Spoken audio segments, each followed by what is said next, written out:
The Krillian delegation trembled as the massive storm entity materialized above their homeworld's capital.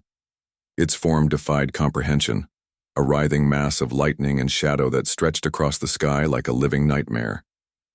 Thunder rolled from its core with such intensity that the crystalline spires of their greatest city began to crack. "The Devourer has come," whispered High Chancellor Zex Thara, her 6 arms clutched to her chest in ritualistic terror. Just as the ancient prophecies foretold, our world is doomed. Ambassador Sarah Chen, the lone human representative on Krilla Prime, looked up from her coffee with mild interest. She was a small woman by galactic standards, unremarkable except for the worn leather jacket she refused to remove despite diplomatic protocol. Her dark eyes tracked the entity's movements with the same casual attention one might give to checking the weather. "That's interesting," she said, taking another sip. "Looks like a Category 3, maybe 4 hurricane, though the electromagnetic discharge is pretty impressive." The assembled Krillians stared at her in horror. Chancellor Zex Thara's compound eyes dilated with disbelief. "Category what? Ambassador Chen, this is the Devourer of Worlds.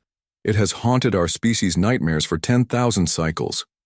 Sarah set down her mug and walked to the observation deck's transparent aluminum viewport. The storm entity's tendrils lashed out, each one the size of a mountain range. Where they touched the planet's surface, matter simply ceased, not destroyed, erased, as if it had never existed. "Huh," Sarah mused, pulling out a small device that looked suspiciously mundane compared to the Krillians' sophisticated technology. "Localized reality distortion field. That's neat. We've got something similar back on Earth, but it only happens during really bad storms in the Bermuda Triangle." "Similar?" Chancellor Zexathera's voice cracked. "Your world has entities like this?" "Oh, sure. Hurricane season's a real pain, though this guy's got that matter deletion thing going on." "That's you." Sarah tapped her device, scanning the entity. "Interesting energy signature. Looks like it's feeding on fear and despair. Very Tuesday-ish." The youngest member of the delegation, a Krillian named Veltar, whose scales still showed the bright blue of youth, dared to speak. "Tuesday-ish?" Sarah turned back to them with a slight smile. "You know how some days are just Tuesday? Nothing special, nothing terrible, just another day where weird stuff happens and you deal with it? This feels very Tuesday to me." Outside, the Devourer let out a sound that was part roar, part reality tearing at the seams. Krillian military vessels, beautiful, graceful ships that looked like crystalline butterflies, fired their most powerful weapons at the entity. The energy beams passed harmlessly through it, their light swallowed by the storm's hungry darkness. "Our greatest weapons are useless," General Kethmore wailed. 40,000 years of advancement and we are as helpless as insects." Sarah checked her watch, an ancient digital model that had somehow survived 3 interstellar conflicts and a black hole encounter. Well, you could try asking it nicely to leave. The silence that followed was so profound that even the Devourer seemed to pause in its world-ending rampage. "Ask it?" Chancellor Zex Thara whispered. "Sure. Manners cost nothing." Sarah walked to the communication console and, ignoring the protests of the Krillian technicians, activated the planetary broadcast system. "Hey there, big guy. I'm Sarah, from Earth. Mind if I ask what you're after?" The Devourer's form shifted, countless eyes opening within the storm to focus on the small human below. When it spoke, its voice was the sound of civilizations dying, of stars being extinguished, of entropy itself given form. "Mortal, you dare address the Devourer of Worlds? I am fear incarnate, the end of all things, Yeah, okay, I get it. Big, scary end of everything.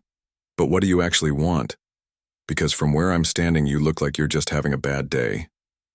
The cosmic horror that had terrorized 1,000 species across 10 millennia actually paused. "A bad day? Sure, we all have them. I had one last week when the coffee machine in the embassy broke down and I accidentally started a minor diplomatic incident with the Altarian trade delegates. These things happen. The Devourer's form rippled, with what might have been confusion. I destroy worlds. It is my nature, my purpose. I am the nightmare that haunts the void between stars. Sarah nodded sympathetically. Right, but why? What's driving that need? Because speaking from experience, usually when someone's going around destroying things, they're working through some stuff. The assembled Krillians watched in stunned silence as their world-ending apocalypse became a therapy session. The Devourer's voice grew smaller, less cosmic horror and more lost child. I am alone. I have always been alone. The fear I consume, it fills the emptiness, but only briefly. Always the hunger returns. That sucks, Sarah said with genuine sympathy. Loneliness is rough. Tell you what, instead of destroying this nice planet, why don't you come with me back to Earth? We've got a whole support group for cosmic entities working through existential issues. Steve from accounting used to be a minor chaos god before he found purpose in quarterly reports. You would help me? Sure, it's what we do. Humans are pretty good at taking impossible situations and making them work somehow. It's kind of our thing. Chancellor Zexithera found her voice. Ambassador, how is this possible? How do you treat the stuff of nightmares like a neighbor having a rough time? Sarah shrugged, finishing her coffee. Because when you've seen a Category 5 hurricane tear through Florida, survived 3 alien invasions, lived through tax season, and still managed to make it to work, on Monday morning everything else is just Tuesday. The Devourer, now looking more like a large, sad thundercloud than a cosmic horror, slowly began to dissipate. I would like to meet this Steve from accounting. I'll make the introductions, Sarah promised. Fair warning, though, he talks a lot about spreadsheets. As the entity departed peacefully, the Krillians stared at the human ambassador with something approaching religious awe. How? Whispered Veltar. Sarah smiled, collecting her empty mug. Easy. When you're human, everything's survivable until proven otherwise, and even then we argue about it. She headed toward the door, then paused. Oh, and Tuesdays aren't so bad once you get used to them.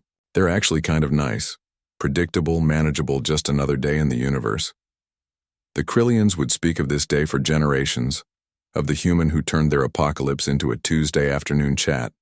They never did quite understand how she managed it, but then again they'd never been human.